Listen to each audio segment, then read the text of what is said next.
Any questions? We have microphones, so raise your hand, we'll get them to you. Sam, right there.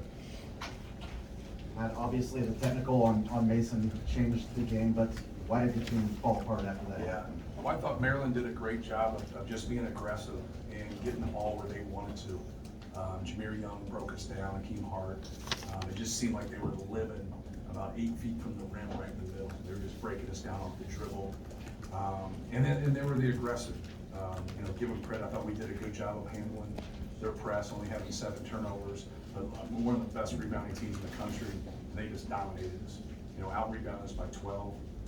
The combination of not being able to rebound and get some second chance opportunities on our end, but they did a great job of boxing us out. And then we got to be able to make some shots. I thought we had some looks. I thought they did a good job defending us, but we still had some looks. They can probably say the same thing on their end. They just have to go down for us. We have to have a balance of driving the basketball, making threes, and getting post-ups for Zach. And when we don't have that balance, man, they're going to shrink the defense and do a better job. But back to your question, that was a big play. You don't realize at the time, you just think, it's not that big a deal. It's 2 points, they shoot free throws, but that's when the momentum swung right there. Matt, why did they have the kind of success on the board against you that nobody really has this year? Right, obviously, the absolute answer, will come from film. The one thing, kind of a knee-jerk reaction to it is, they went after the ball more, they played harder, whatever that might be. They just had a better nose for the basketball. But give them credit, like when you can stay out of your rotations and kind of stay home because you're not getting spread out and we're not making any shots, now it's a lot easier, because you have good blockout responsibility on the defensive end. But that's probably one of those questions, watching tape and kind of seeing it. Coach, right here. It seemed like Braden really came out hot there and then slowed down. What do you think changed there, probably about halfway through the second half? Well, trying to get him to be aggressive. Like we knew they'd come up in their transition when they were man and really try to get to Zach like they did the first game. So we just told him to try to drive the basketball as much as possible and get in there and use his dribble through or play off of 2 feet if he doesn't have something for himself. But, I like his aggressiveness. I thought he did some good things. I think a lot of that credit needs to go to Maryland and also our inability to make a shot. So like now, when you're not making shots, now you can kind of come in with that gap help and then try to load up right there. So I thought they did a good job there, just kind of keeping him out of the paint. Even though we got in there some, he didn't get in there as much. Then he had a couple where he missed them that I thought were okay shots. It just didn't go down for him. But I give a lot of credit to, I thought Maryland's defense really picked up at that time. They kind of ratcheted things up. And how would you assess life in this conference night in, night out? Well, right now it stinks for me.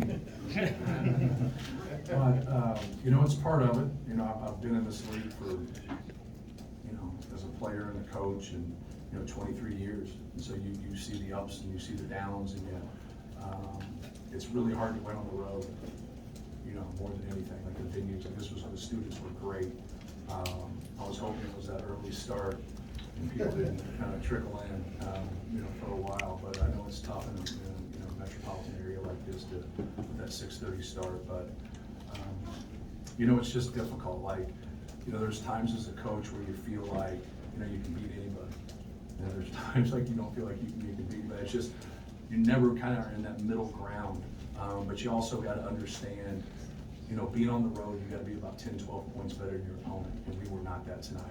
And give them credit for that. But it's a fabulously, when you look at the attendance, #1 attendance conference since 1976, since I was in kindergarten. I don't know where you guys were in 76.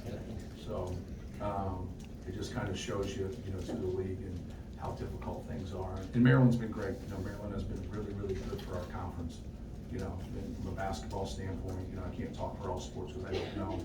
But they've been really, really good. They've had great teams. They've been competitive. And Kevin's going to do a great job. He's doing a great job.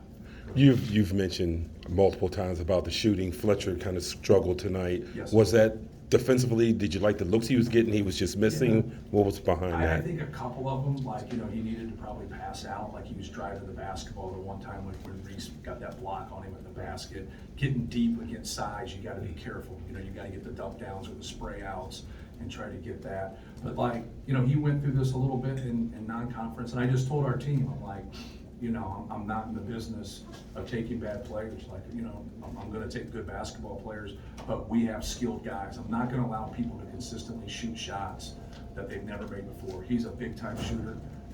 He's gonna be a great player for us. He's a great player right now. But we had this stretch, not just with him, but with a handful of our guys in non-conference.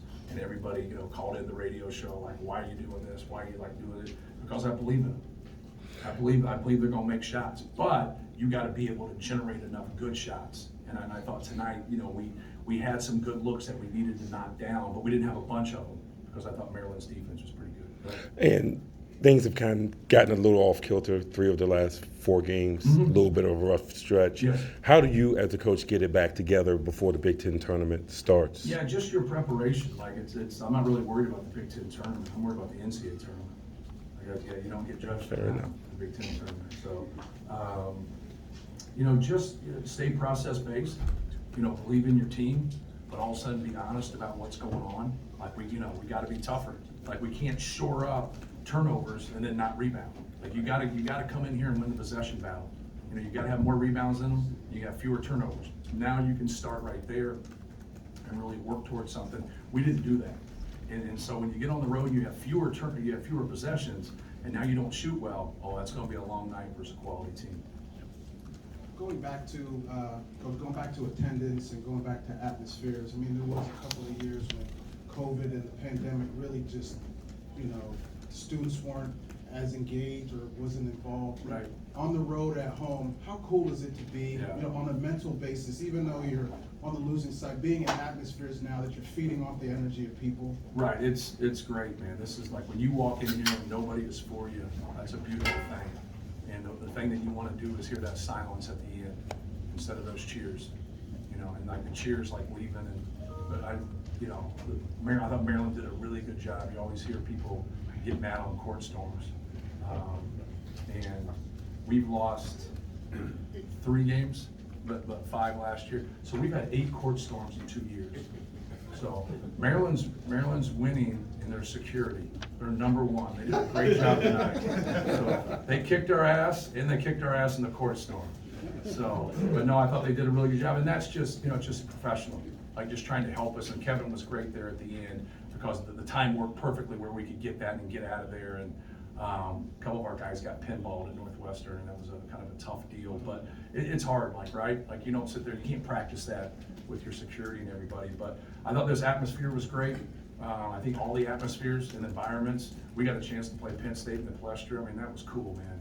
I've never been there. Like that was unbelievable. Like that was, and it was cool. We won.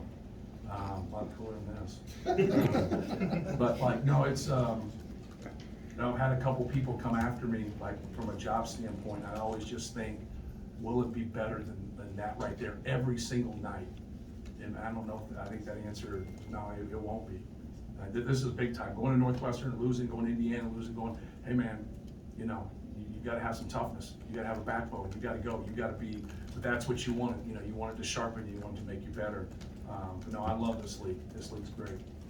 One more, John.